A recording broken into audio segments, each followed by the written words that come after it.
আজকে আমরা চিংড়ি মাছ বানাচ্ছি। প্রথমে চিংড়ি মাছগুলোকে নুন আর হলুদ দিয়ে ভেজে নিতে হবে।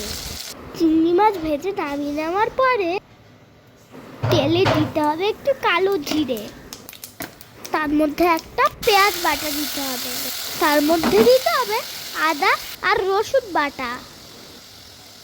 তারপর ভালো করে মিক্স করে কিছুক্ষণ ঢেকে রাখতে হবে।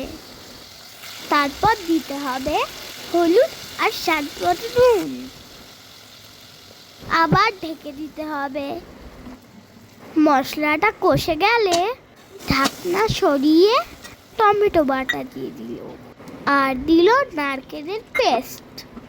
তারপর সব কিছুকে মিক্স করে আবার ঢেকে দিল কিছুক্ষণের জন্য। এবার আমাদের ওয়েট করতে হবে মশলাটা তৈরি হওয়ার জন্য। আর একটু সর্ষে বাটাও দিতে হবে।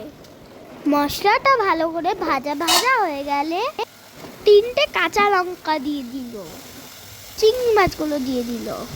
তারপর আবার নাড়িয়ে নাড়িয়ে আবার ঢেকে দিল। ভালো করে কষানো হয়ে গেলে জল দিয়ে দিল। এবার ঢেকে রান্না হতে দিতে হবে। দেখো হয়ে গেছে আমাদের নারকেল চিংড়ি। নামিয়ে নেওয়ার পরে একটু কাঁচা সর্ষের তেল দিতে হবে, তাহলে দারুণ টেস্ট হবে। এবার মা আমাকে খেতে দাও প্লিজ, খুব খিদে পেয়েছে। টেস্টি।